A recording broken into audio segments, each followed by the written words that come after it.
Hi, everyone. Welcome to Wandering DMs. I'm Paul. And I'm Dan. And on this week's episode of Wandering DMs, we have very special guest, Mr. Scott Legault, who's chair of the new Rising Phoenix Game Con in Massachusetts next month. And he's also longtime head of Dark Phoenix events in the area. Welcome, Scott. Thanks so much for joining us. Well, thank you for having me. Hey, everybody. And we'll be talking to Scott about what it's like to start a brand new game convention in the era of COVID, actually, and a whole lot more today on Wandering DMs. Yeah, before we get into that, I just want to remind everyone that at the end of the show, as always, we will have our after-party chat on our private Discord server. That's open to patrons only of the site. If you'd like to join us and be on that video chat at the end at 2 o'clock Eastern today, you can do so by just joining our Patreon. That's at patreon.com/wanderingdms. That's right, and it's something Paul and I look forward to every week, of course. So, Scott, you have picked a great time to make a new fantasy gaming convention in Massachusetts. Tell us what Rising Phoenix is about, and what inspired you to start your own con. Oh, well, it's been a long time. I've been a gamer. I've been a gamer for 45 or 46 years now. So, I didn't always want to run a con, and but as a natural progression of things, it came up. So for the last 8 years, my wife and I have had a company called Dark Phoenix Events, where we run events at conventions for people for money, and we've run events in everywhere from in the New York City up to the wilds of Vermont. We do all weekend events. We've done some camping events. So we've been doing it for a while. And in that time, we've recruited like a bunch of people to run games for us. And of like mine, who's, who want to run a quality game and are really involved and doing an immersive thing for people. So the convention kind of came out of that, back in like 2019. We had been before COVID.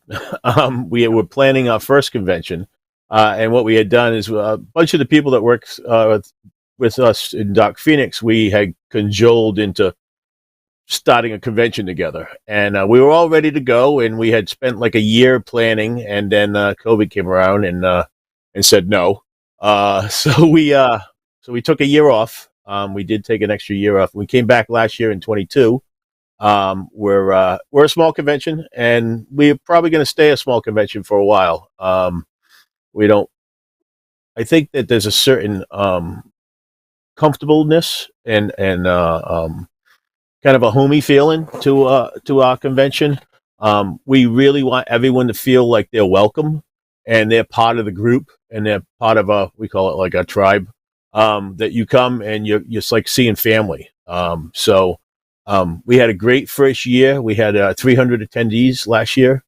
We're already past that mark with our badge sales, so we're hoping we're going to have a better second year.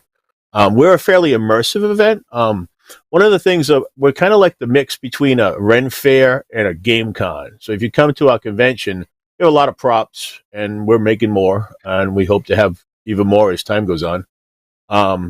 So we want you to feel like you're at a gaming convention. You're not at a hotel doing some kind of, show they're doing. We want you to feel like the whole place is involved in the convention. One of the things I took from that was years ago, I went to Gen Con. And when you go to Gen Con, Indianapolis, the city just rolls out the red carpet. There's signs, there's posters, there's everywhere you look, you feel gaming. And we kind of want our hotel to feel like that. So when you walk through the doors, you don't really feel like you're in a hotel anymore. You feel like you're in a castle, or you feel like you're in maybe there's a dungeon down that corridor. It was pretty successful last year. People seem to like it. So that's kind of where it came from. It came from me running games for 8 or 9 years with 15 other people, and being like, well, what's next? So.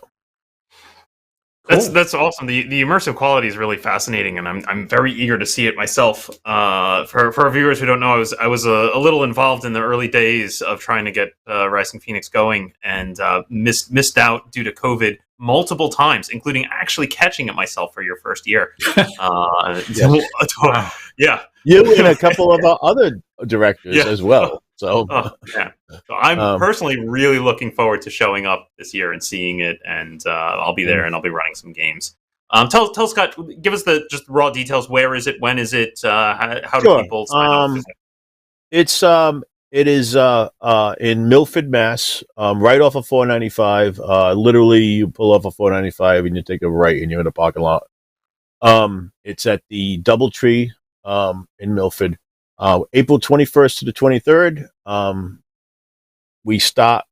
The registration opens at 6:30 Friday morning. If you can't get a badge ahead of time, there will be badges for sale at the event as well. I will tell everyone that we do have COVID protocols. So you need to bring your COVID card or a copy of it. And that is, we need to see that you've been vaccinated. We feel, and especially after last year, we were under even more protocols. Everybody masked the entire weekend.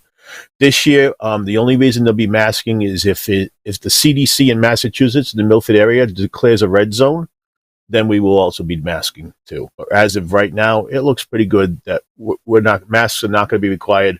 Although we suggest masks. I mean, it is what it is now. We have to deal with it, and we want to make sure everyone stays protected, and in the ways that we can. So That's good to be safe like that. It's good to hear. yeah, actually. we had a great first year.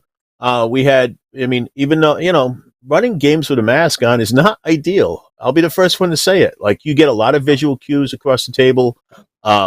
It cuts down on all that little, like, this guy's helping that guy work on his character. That's all kind of goes away because you can't see people's faces. But it's better than not gaming.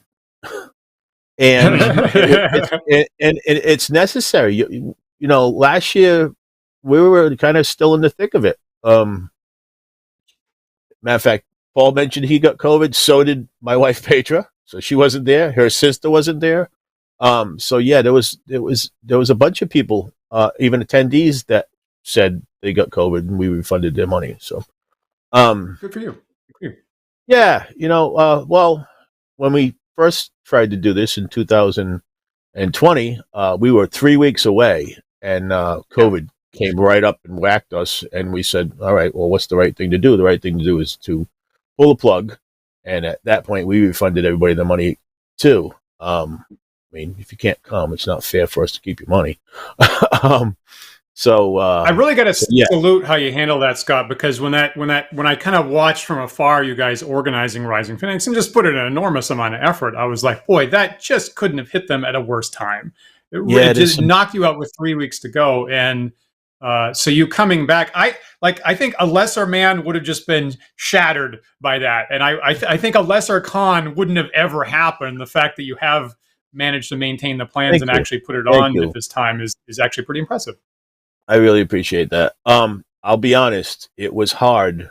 And like I said, we took the year off, and it was hard coming back. I had about 4 or 5 months of that year that I was like, wow, I'm just devastated. And it took me a while to get my head back in the place to be like, hey, you know what? We had a great thing.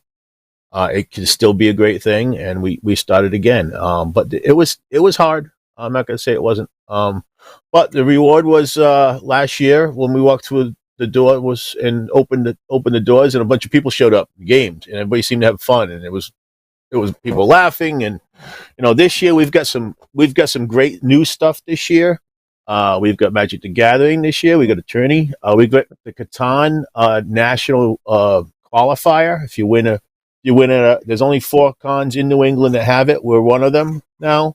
So if you come and play Catan in the national qualifier, if you win, you get a entrance into the nationals at Origins, which is kind of cool. So, and you'll get some cool swag from Catan. We got that. We have a sword troop this year. going back to our Renaissance ties, we have a sword troupe doing shows at lunchtime on Saturday for kids, and then at night, supper time, they'll be doing historical combat reenactments for everybody that wants to watch. So, yeah, kind of cool, something different. Awesome. We also have the Rhode Island Pirate players are going to be with us on Saturday. Saturday's going to be Garb Day, Renaissance Garb Day. We're going to have a contest. So, it will look like a Ren Fair on Saturday if you show up. So, I think I saw last year you opened the con with I can't remember who being brought in on an imperial throne into the convention. You know what that is? That was my wife's birthday a few years ago. Oh, you probably saw that. Okay. Yeah, my wife's 50th birthday. She asked me what she wanted. I asked her what she wanted for her birthday, and she told me I want to be treated like the queen that I am. So I arranged a Roman party for her, and we had 50 people. We had 4 gladiators carry her in on a chair to the event. So yeah, The other thing, Doc Phoenix well versed in pageantry over there. So the other thing Doc Phoenix does we don't call them LARPs, we call them murder mysteries. But a murder mystery is a LARP for a non-gamer. So they're pretty much the same. So we've done a lot of murder mysteries, and the costume themed events kind of come out of that. We've done murder mysteries that were 1920s, we've done westerns, we've done steampunk, we've done 70s disco. So we've had a lot of fun with that. This year we're doing Rocky Horror as a murder mystery. So nice. Yeah, it's theme. I have a very colorful life. I enjoy what I do. I work hard. I'm a union carpenter, and she's a nurse, and we work hard, but we enjoy our time with our friends, and we've met some amazing people gaming. I have nothing but good things to say about gaming. All my kids gamed.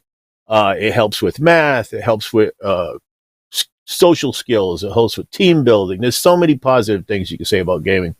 That networking effect that you're talking about, I think, is worth pointing out as well, because I know that's something that Rising Phoenix is known for, whether at your own convention or the events you're running at other conventions, is just for having top-notch game runners, right? That you've put. I know personally, I would say that you put a lot of effort into kind of surrounding yourself with the best game runners that are available, and really Scott is really quite excellent at beating the drum and getting all those people to show up and run stuff. Yeah, wrangling cats, you mean? Yeah, exactly. Yeah, exactly. So and you know what, that was a conscious thing on myself and my wife's part. When our kids got older and they moved out of the house, we're like, what are we gonna do? And we're like, we had a lot of options, we could do all kinds of things, but we said, let's game. But let's find like-minded people who also game and kind of surround ourselves with them.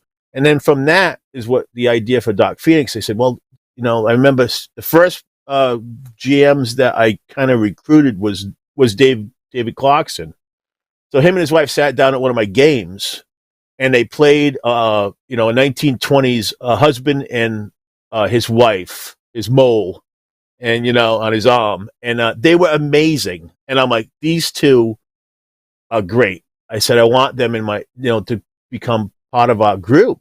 And so they were like the first two I invited in, and it's like, hey, come on, have a drink after the game. And I'm like, hey, do you run games? So and that's how it started. And we have about 15 or 16 GMs now that work with us on a regular basis. So, and this year, unlike last year, at the convention, it was hard because we were down a few people.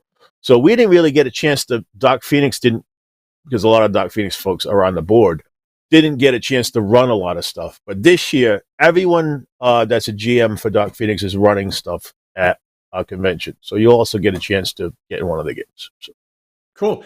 Scott, I got a question here from our friend Disparel, who's watching at the moment. And Disparel is asking, I don't know if I'm going to be able to make it to Rising Phoenix yet, but I was looking at possibly going. With that in mind, is there a way to see the games being run without first buying a badge? I think I might know the answer to that, but I'll let you handle that. See the games. I'll be honest. We haven't filmed any games being run. Oh, you mean to see the list of games? I think he means Yes, listings. yeah, Is there a sure. listing? You can, tabletop events, Rising Phoenix GameCon 2023. Just look at the list of events. Yeah, you can go right on. If you have a tabletop events account, you can go right on and do that. If you don't, I think you can still through our website go to the list. We've also published it on our discussion page. So if you go to a Rising Phoenix GameCon discussion page on Facebook, there's a link there for the event links. So. And I think your website address is risingphoenixgamecon.com, and they got a link to tabletop events from there. Yes. And we'll certainly have those links in the description of the YouTube video as well, right, Dan? Yeah. They're there right now, Disparrow. If you go check the YouTube description, they're there right now. Cool. Thanks. I'm glad you asked. Yeah. Yeah. Scott, check out what we have. Sorry. Yeah, definitely. Scott, how did you get into this whole scene? What came first, the role-playing games or the Ren Fair experiences? Both. Well, that's a good question. I would have to say the role-playing started. I was so this is actually a good story. I was 12 years old. Both of my brothers are a lot older than me, 10, 12 years. And my brother from college called the house and asked to speak to me, which was weird. And he said, "Hey, do you want to play a game with me?" And I'm like, yeah, my older brother's calling me to play a game? Yeah, sure, I want to go play a game. So he drove down from college and he picked me up and we drove out to the wilds of Taunton. And we'd show up at this house and there's people dressed as wizards and there's people dressed as knights. And it was him and his friends playing Dungeons and Dragons. He was in college and, he was like in his early 20s. And they had a Dungeons and Dragons group and they used to get together and they'd make appropriate food like rock wings and things like that. So I played Dungeons and Dragons the first time when it was the original box set that time. And I was a dwarf. I do remember that. I remember I died like 3 times and we killed a dragon and it was amazing. And I was hooked. That was it. I started playing. I went home, got myself a box and I really had never looked back. So yeah, the gaming came first. I've always been a big fan of Ren Fairs. I was actually involved in the Cumberland Monastery fair when they were there for a year, and I've always been, go to different Ren Fairs around the area. So fascinating. Now, so you started with Dungeons and Dragons? Is that how much do you play that now, or do you mostly focus on other games nowadays? Yeah, so that's the other thing. We're starting with regular Dungeons and Dragons, in the course of 40-something years. We've fought mostly everything. We've, robbed and pilfered almost everything. So I kind of, for a while, I got tired of it. A few years ago, I got tired of fantasy. I mean, we also did other stuff. We played Top Secret, and we played Travel, and we played all the games back then that as they came out. But we kind of stuck with fantasy for most of those years. And then I kind of got tired of it. And then I played a game at, it wasn't even Total Con. I think it was Carnage. It was actually Andre Krupa's game, which was Call of Cthulhu. And I had never played Call of Cthulhu. I didn't even know about it. I said, "Oh, this is a horror game." I said, "What's that?" And I sat down in that game and I learned in that game that you can scare people with gaming. I was like, "Ooh, this is nice. I like this." So I started writing and running my own COC games. And every year I write a COC game and then I run it in the con circuit. And I did that for years. I have about 10 or 12 games now they've written. So the other thing I run now that I like to run is Brass and Steel. Unfortunately, it's no longer being supported by the guys that built it, but I bought it in 2013. I went to Gen Con. I played in their first game. They're doing like a demo, and I came back hooked. It's like a steampunk campy system, very simple mechanic. I'm a big role player. I'm not a dice guy. The mechanics become irrelevant after a while if you've been playing for a long time. It's just the game. So so I do that because that's funny. And I think if you can make people scared or you can make people laugh, those are the two hardest things to do in a game. And if you did that, you did your job as a DM. That's kind of how I feel. So, I'm just gonna pull at that thread a little bit because so my partner Isabel has gotten into a lot of acting in the last year or two, and among the things she gets picked up at and she's really good at is being the heavy in a horror film. So she's been in a number at this point. She's been in a number of short horror films where she is the villain fundamentally, and we got to go. At this point we've gone to like one or two film festivals where someone was showing something she was in, and I've seen like at least one or two roundtables of horror movie directors, and there's a lot of crossover between horror and comedy. And I've heard more than once saying that the overall trying to hit the pace and the timing is very, very similar between horror and comedy, and that's not an observation I would have ever thought of myself. But I thought it was very interesting how similar people find those two challenges. Frankly, that is very interesting. I would have never picked up on that either. Right? For horror gaming, there's definitely a timing. You need to build, attention. You get to certain points, you need to release it, otherwise people go, just too far. But yeah, there's definitely a lot of points in horror games that you have to hit for to be successfully scary. I'm trying to think now. I'm trying to relate that to the campiness of a steampunk game. It's possible. I'd have to really think about it. So, but yeah, I think I got a comment from. Go ahead. Yeah, go ahead. No, go ahead. Okay, here's a comment from reviewer Adam Dravian, who I think is agreeing with what you're saying right now, Scott. So Adam here is saying, in my experience, making them scared is a lot harder than making the players laugh. The game seems to want to naturally skew towards humor. I would probably agree with that because but the thing that I like about both horror and comedy, everyone has different things that trigger them to laugh or to be scared. And I think that, there's some commonalities. For horror, it's isolation, it's darkness. There's a bunch of things that you can use. Isolation is a big one in COC games. You've got a cell phone and then all of a sudden you have no signal. That's isolation. It makes the world suddenly a lot smaller for the players, and they become much more immersed in what they're doing. With comedy, I find that people's senses of humor can be so varied. The campiness, I think, is I like the campiness part of steampunk. You've got these guys running around in these giant metal suits, but they're kind of gimpy. This one, he tries to do something, he has to roll, and his suit fails, so his arm gets stuck. I find that to be humorous. I made the one group went to the United States. This is set in the 1800s to capture a giant desert chicken for the Queen's Zoo. But the giant desert chicken is actually a T-Rex. So things like that are funny. Awesome. So excellent. Excellent. Oh man, I like that a lot, actually. Yeah. Giant desert it's chicken. funny because it's true. Right. Yeah. Right? Yeah. Train heading through the Southwest in the late 1800s, and there's a couple of T-Rexes. So did you ever watch the Wild Wild West, Scott?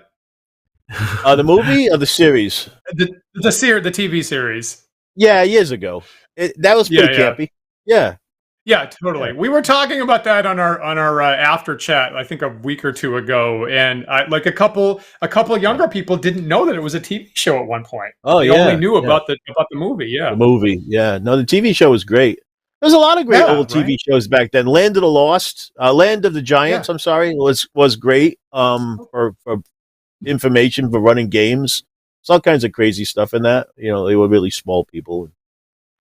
Very cool stuff. Yeah, totally.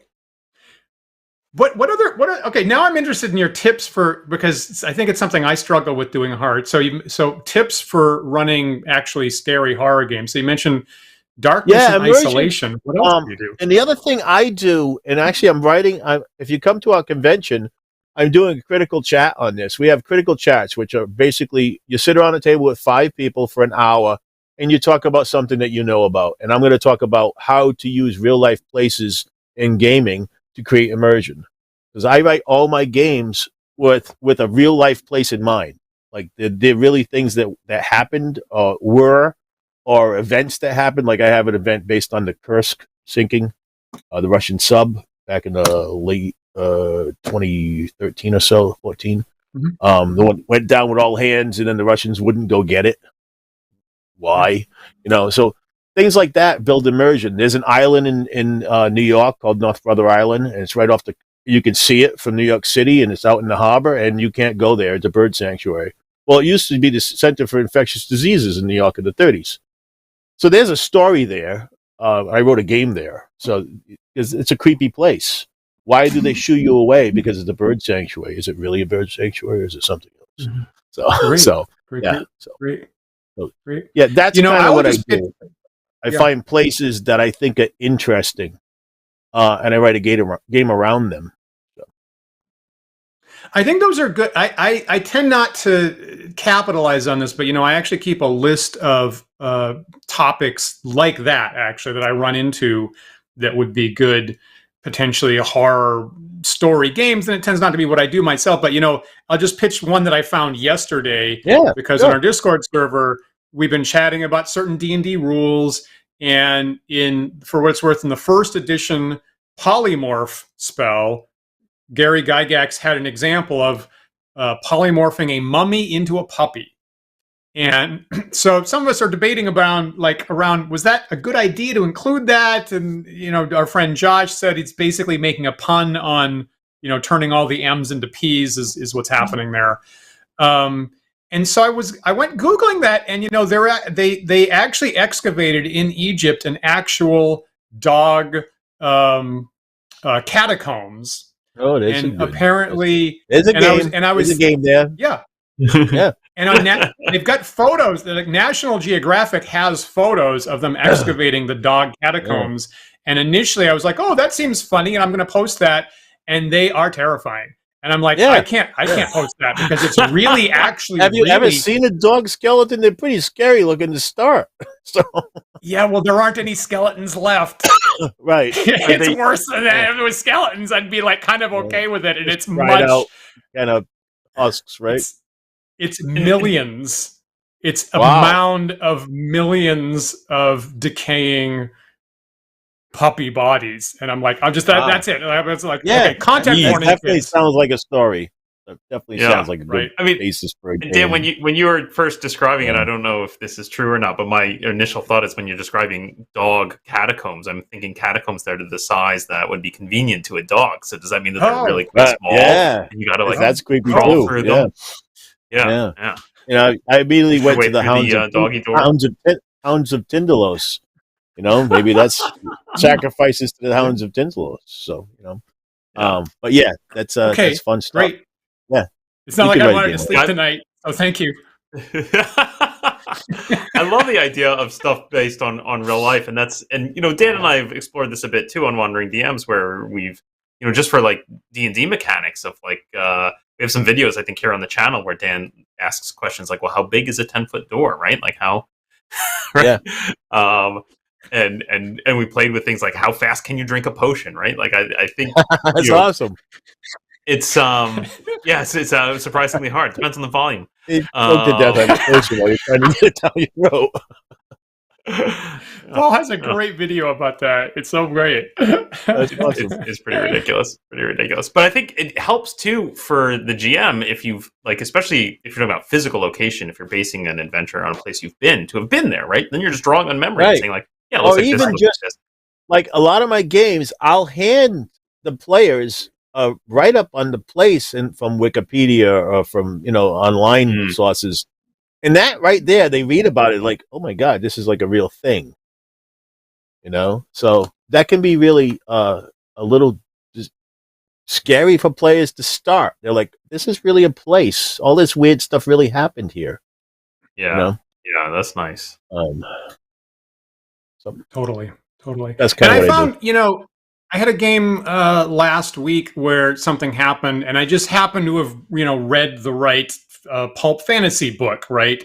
That I'd already read 200 pages about this, and so I found, I can just riff now, right? It's super easy, and I look brilliant, riffing on something that's a known quantity to me, and I don't literally have to imagine every piece of it all the time. So using real world stuff is just such a great thing to leverage like that. Do you feel like that's easier because of the there's all this stuff you don't have to make up. You know, like you can go online and download a map of the place. There's all this stuff you don't have to look up. So a makeup, that takes hours and hours and hours to draw like buildings and this and that, and you can go online and download a map. So.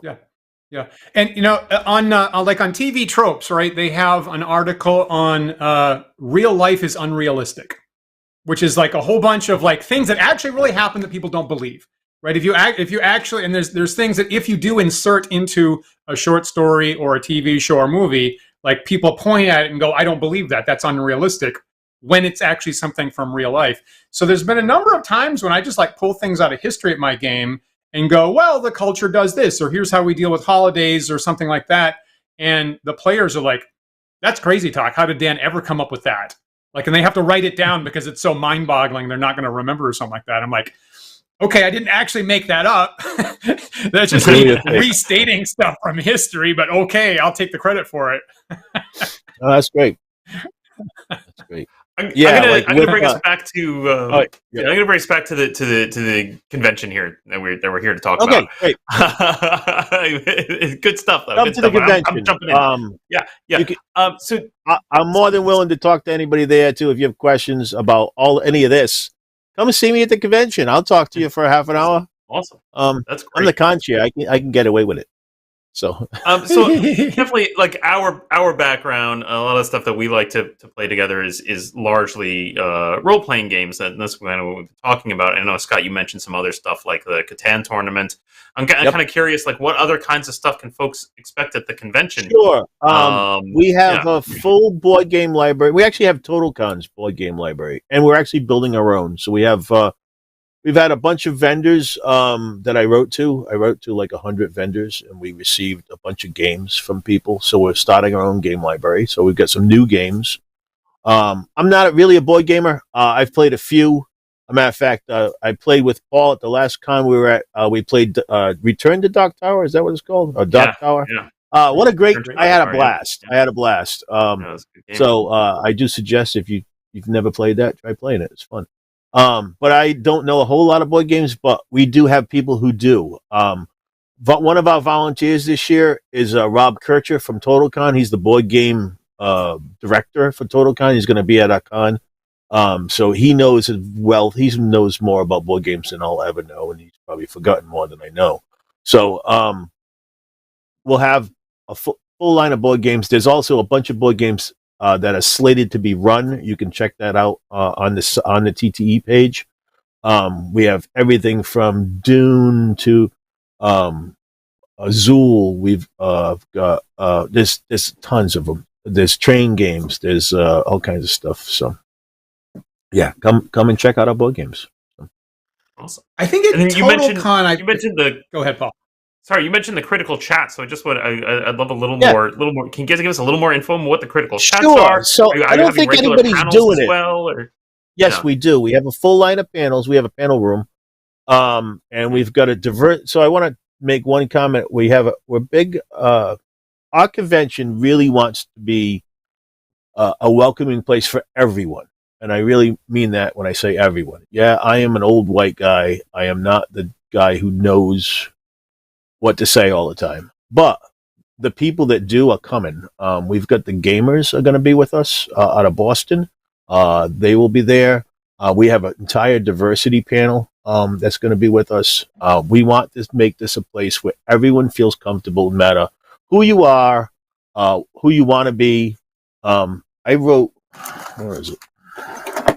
and this is important. Here it is. I wrote this a while back, and this is kind of sums up my feelings on diversity in gaming. And if you can be anything you want to be in a game, why can't you be what you are? And I really believe that you can come to our convention and be what you are, and we will welcome you, and we'd be very glad for you to come and game with us. And I really, really mean that from the bottom of my heart, and all of us do.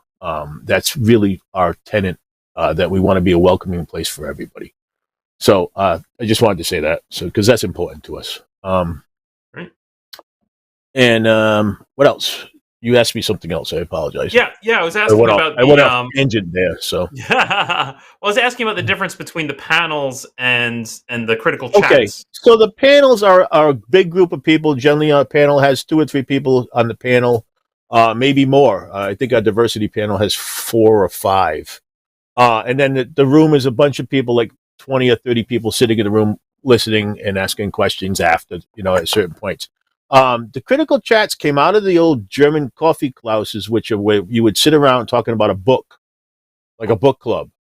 And so I came up with this idea from that to be like, so why can't we talk about something gaming related in a small group and see how it goes? I mean, maybe they'll be successful, maybe they won't. We'll find out. We've got 10 this year, and I've picked like Alan Hammock, who's coming. He's a big guest this year. Alan's going to do one on how to change CR ratings on the fly, which is very specific, but I'm sure there's a lot of information in there for other people who don't use CR ratings about how you adjust your monsters to different size groups. So if there's a problem, as up or lower them. If the people are kicking everything and destroying all your creatures right away, maybe you need to go up a little bit. Or if it's been devastating on the party in the first room, maybe you go down a little bit. So, but Alan's also good to talk about all kinds of stuff because he's a guy that was there at the beginning. So Alan, anybody that doesn't know Alan Hammock, he was with TSR in the beginning, and he wrote the A series, in particular A3, which is one of the most successful modules ever written. And he'll be there. And if you have the copy of that module, bring it, and he'll cite it for you. So. That's interesting because, as I think you might know, Scott, I've been running the A series one after the other at our personal house con, and I'm going to be running the culminating one this next weekend, actually. So come to the con and bring your copy, and Al will sign it for you. Great, he's awesome. Great. I played in a game. I played in A3, and we all played 2 characters because there's a lot of players in that game, and we didn't have a lot of players. And one of my characters died heroically. Well, sort of. He felt it was heroic. And Alan, I have the character sheet still here that Alan signed that I died in his game. So maybe a little fanboy of me, but he's a great human being, and he's very, very humble. He doesn't really get the fact that all these people want to talk to him, but he's cool. Well, I think it's a very fascinating idea, not one I've seen at other conventions, to do these kind of smaller, more intimate setting talks. I think that's very cool. I don't think anybody else is doing it. A special guest like that. I don't think anybody else is doing it. Like I said, one of the vendors mentioned about having the coffee klaus kind of thing, and I'm like, man, what do we do with that with gaming? And that's what it came from. So we're going to see how it goes, and if it goes well, next year we'll have a lot more. And like I said, we're running them at lunchtime and supper time, so GMs can actually get in them since they're not running games at those times. So, and they're only an hour, and you'll get a drink and cookies or a snack with it too. It comes with something to munch on. So nice, yeah, cool. I got I'll just throw out one little nugget from that A3 module by Alan Hammock that you just mentioned, Scott. I was on Stack Exchange, I think World Building, a couple weeks back, actually, and some, excited young person said, here's an idea. Would it be possible to take a Frankensteins monster and bolt armor on the outside of it and to protect it? Would that possibly work? Could I do that in my fantasy world? And, some people looked at the physics and biology of that. Right, and my response was Alan Hammock did that in 1981 in the A3 module, and there's even an illustration of the module of course, in D&D, it's a flesh golem, right? Is your Frankenstein's monster, and Alan totally did that to the start, the first room of the dungeon. He does that in an attempt to trick the players into thinking that it's an unbeatable iron golem. And I believe Paul confronted that last year, and I was like, it's been done. It's been successfully done over 40 years ago, sir. That's awesome. That's awesome. Yeah. I had a DM years ago who would take pieces of trolls and put them in armor, and then they would grow into it, and they'd be really unhappy because it was really tight. So you'd have a bunch of really upset trolls in armor. So yeah. So. Nice. Nice. And he's actually going to be at the convention. That's great. That's great. His name is Jay McCure. So. That's great. Scott, when you started your organized play with Dark Phoenix events years ago, did you expect it to grow as much as it has? Was that your initial instinct? Was like, I'm going to grow it to be like a team of 20 DMs on an ongoing basis? No, not at first. So Dark Phoenix has been amazing. I never quit my day job. So it hasn't been something that's been. I am very rich in the people that I have met from that. I am not any richer in my wallet. And nor are we from the con. So I would tell anybody right away, if you're going to run a con, don't do it thinking you're going to make money. You're going to do it because it's a labor of love. It really is. And if you break even or make a little bit, great for you. But that's not the reason we do the con either. We love it. We really do. We love getting together and having a community of people that comes together in games. I just find it to be amazingly fun. And it's like a dream from being a kid. Like, what do you do? Oh, I have a gaming convention. Like, really? So it's pretty cool. It's a huge amount of work, much more than I thought too, getting into it. It has been, yeah, if you look, you can't see because there's a towel. There's this is a beach towel, by the way, that you can get on our Redlist website. But it's blocking off the fact that room behind me, my library, is literally full to the ceiling with boxes and stuff that's getting ready for the con in a month. So, yeah, it's a lot of work. It's a lot of work. It is in many ways its own reward, though. Going to the convention last year after everything we did and seeing the people and the looks on their faces and the responses that we got from people was the reward. I really mean that. So that's awesome. That's awesome. But I'm not. Yeah, I mean it's interesting because I think we've had some guests in the past, Dan, that were or at least one professional GM, and right, we've seen this kind of growing, and people love to write news articles about like the rise of the professional GM. Yeah. And they exist for sure, but I don't think any one of them would tell you that they're living large off of their they've maybe found a way to work the numbers such that they can live. Right. But it is definitely gaming like you said, a labor of love. Gaming in general, even small publishers, like I'm good friends with Jeff Talanian, and I give him an amazing amount of credit that he does that for a living now, because I know how hard it is.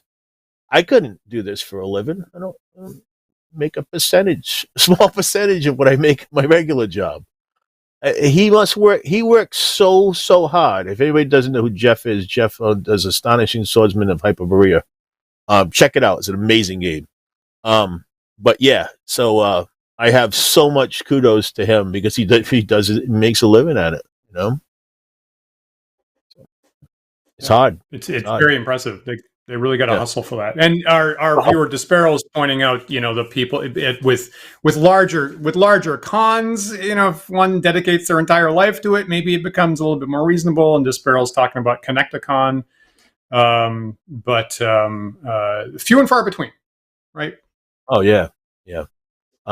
The con itself is a reward. I look at it that way, and I'll do it as long as I can, and then maybe my kids will do it.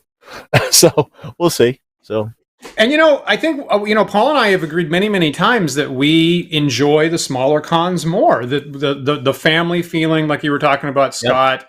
The manageability of the scale just generally Yep. makes us feel happier than we do at a giant one where Yep. we get lost, like a Gen Con.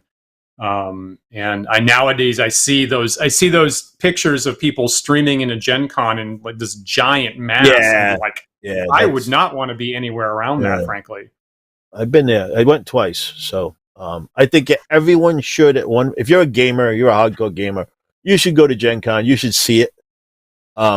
It's not for everybody though. If you have any kind of like social anxiety issues, it's a tough place to be. So, and a lot of gamers too. That's the other thing we should talk about. So a little bit, right? And social anxiety. I know a lot of people who are amazing GMs, and they sit down with a group of people and run an amazing game. But on the other side, they have anxiety about being with people, and that they pay a cost for that. So I know there's a lot of gamers are somewhere in that group that don't like to hang around with people. So we're respectful of that. And like I said, if you come to our convention and you have some kind of social anxiety issues, let us know. We'll take you someplace where you can relax for a while. So. That's great to be aware of that. I totally hear that. And there's many people that are really, really into gaming and find the idea of going to a convention challenging. And you know what? I'm not entirely not that person, frankly. Yeah. So that's actually nice to hear. Yeah. Which is how I can do this.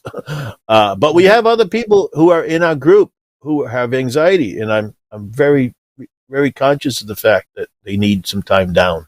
So Yeah. I've seen that the last time I think I went to Origins, they had like devoted a room to be like the quiet room. If you're overwhelmed and you need a quiet space to go to. Yeah. Game Hole Con had a place too. Yeah. Which is a great con and a good size con, 5,000 people. But I'll be honest, I went this year. I did not at any time feel overwhelmed with people. It's a pretty big space to start. It's in the Allegiance Energy Center. It's a big like convention center kind of building. But I didn't feel overwhelmed at any point with just the amount of people around. It always seemed like there were less people there, so maybe that's a good thing. So. I feel like a couple thousand is doable. A couple thousand still feels fine, and once it gets up into 5 digits, then it starts to get wonky for me. Yeah. Like I said, Gen Con's cool, but it's overwhelming. And then you realize that, like the area that you're in, there's like 10 of those areas. So, this just keeps going. So there's all kinds of different buildings. Yeah, it's certainly all the hotels. So certainly about density. I know that Dan and I have some videos here of the time we went to PAX Unplugged, which is also tens of thousands of people, and some of the space. We were just agog at the enormity of the space. I thought, holy cow, the space is huge. But then, of course, you fill it with tens of thousands of people, and there you go. Yeah, I don't think I ever want to be that con. No, I really mean it. I mean, a lot of people aspire. Oh, the bigger we get, the more money we make. Yeah, but there's a whole nother set of issues. We're happy. If you come to my convention for a couple of years, I'll know your name.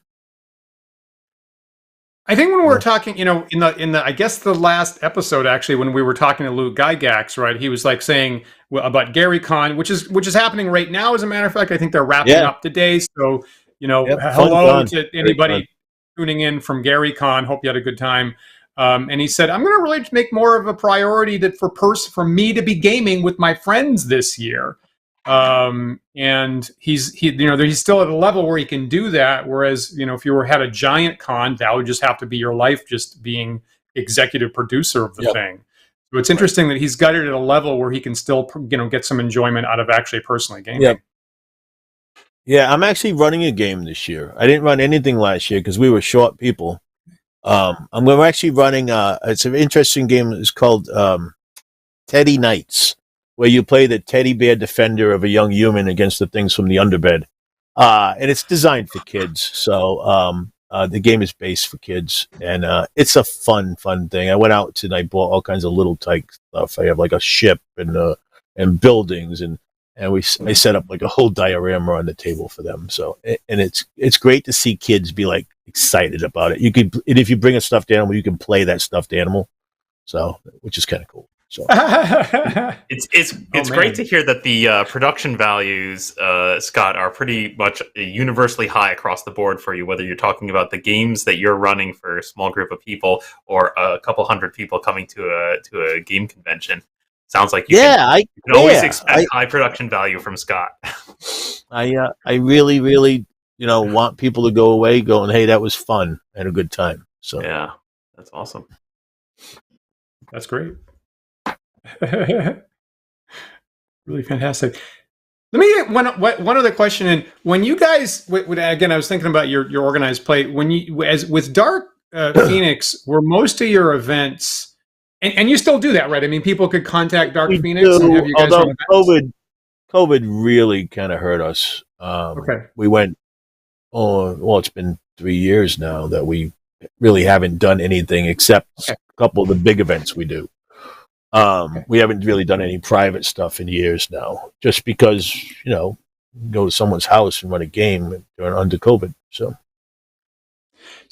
that's good. I hope that recovers, or I hope that the Rising Phoenix Con fills that gap. So when you had events and you had so many DMs running stuff, were you running? Was every DM writing their own thing, or were you centrally writing something, or were you using pre-published adventures mostly? We did some pre-published stuff. I think it was kind of up to the GM. It was also up to the system the person wanted to run.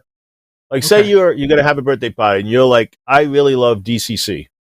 Well, you were not going to get me. Well, you could get me, but I'm not a DCC DM. I know how to play it. Like, I'm a good second GM for DCC, but I'll send you like David Clarkson, because David Clarkson, like, is one of those guys. He like lives and breathes DCC. He loves it.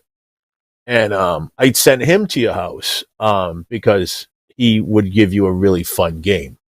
Me and him did a DCC game where we ran 2 tables of pirates competing for the same kind of thing in Vermont at someone's house for their birthday, and that was a blast. We had an awesome time. So, we also do one of the things we came out of Dark Phoenix was we do multiple table stuff. So we'll write a game for 5 tables or a game for 4 tables. And then a lot of those we've used for Extra Life to generate funds for Extra Life. Just last year at TotalCon, we raised, I wasn't involved in this one. It was 3 other GMs. They raised $700 for Extra Life, which is great. But we've done some 5 table games. Those are fun. It's fun. And when you all hit your time marks together, that's a pretty good thing. And that's hard. Because when you're running a 5-table game and you're all running 5 groups through the same thing and they're going to end up in the same place, you need to hit the marks together. Like there's 3 rooms you're going into. So you need to get through the first room around the same time. And through the second, and then by the time you get to the boss at the end, they all have to be right around the same time getting to that 3rd room. And that's been an acquired thing that we've learned. That's hard to do. When we first started doing it, we were not good at it. And then as time went on, we figured out how to do it. And now, like we did this mummy game at TotalCon, and there were 5 tables, and we hit all the marks within like 2 or 3 minutes of each other. And then we ran right into the big baddie without one team having to wait, heal up. We all kind of just went right into it. So it was cool. And then the engagement is that all 5 tables are actually in the same encounter altogether? Yes. Not against each other, though.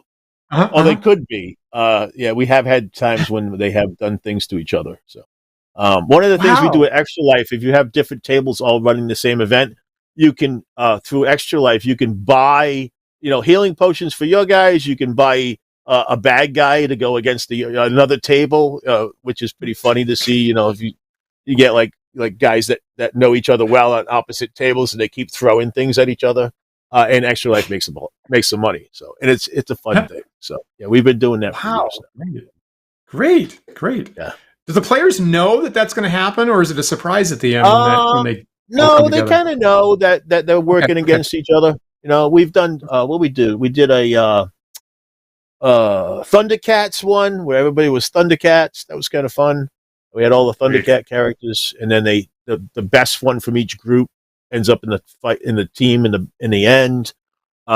We've done we did a COC one where you were all different groups going onto an island from different directions, and you had a walkie-talkie, and the DM from another table would pick up the walkie-talkie and say, "You hear screaming." it was like you hear gunfire, and that went really, really well. And then at the end of that one, we almost had like a LARP style ending when everyone came together and it was like a show. So yeah, that was cool. Wow, great, fantastic. Yeah, that's such an we interesting. spent a lot of time writing games. Like your average game for like a multiple table game, it takes us a couple months to write. So yeah, I can believe that. Interesting, very interesting. Well, guys, we are just about out of time here, so I just wanted to give any last thoughts here. Scott, is there anything about the convention that we haven't covered that you want to make sure that folks know about? Sure. The badges are still on sale. You can still get a badge until April 7th, I believe, and then they'll be available at the door. Price is a little bit higher at the door, so you're going to come get your badge now. You can send your COVID card in to us ahead of time, so you don't have to worry about that when you get there. Family friendly. Come enjoy. It's a nice area. There's all kinds of stuff to do in the area. If you got people in your family that don't game, there's a bunch of stores and shops and things like that there. And it's right off the highway in Milford. And hopefully we'll have a great weather weekend. It'd be great to see you all and meet new people. And don't be shy. Come and say hi. Thank you all. And thank you guys for having me on. I really appreciate it. This was fun. We'll have to talk some more, Dan, about game immersion. So I think that'd be fun. Yeah, that definitely. We should have Scott back on again and talk more about that. Actually, awesome. You saw one of my kittens. So, all right, you guys have a good night. Thank you, everybody, for listening. See you at the con. So, folks, before we lose you, Scott. Just anybody who has got, if you check out the description of the YouTube video, you'll find the links. I believe we have links both to the Rising Phoenix site as well as directly to the tabletop events. If you want to go ahead and get your badge right now, it's there. And if you have any questions, anything we didn't cover, please leave us a comment there in the YouTube comments. We'll be happy to address them. Yeah, and before we all go wrangle our respective cats, remember that you can like, follow, and subscribe to us, The Wandering DMs. We are on YouTube and Twitch and Twitter and FaceHub and GitHub and TikTok. And we have the handle Wandering DMs on all those sites. So look for us there, and you'll get updates on next time we have Scott, another great guest on. If you prefer to listen to our show in audio-only podcast format, you can do so. Those files are available on our website, wanderingdms.com. You can also find us on various podcast sites such as iTunes and Google Podcast and Spotify and Stitcher. If you're listening to this show right now on one of those sites and you have the ability to do so, please leave us, rate the show, review the show there. That helps other users of that site find us, and we really appreciate it. We really do. And just one more minute before we let Scott go here today.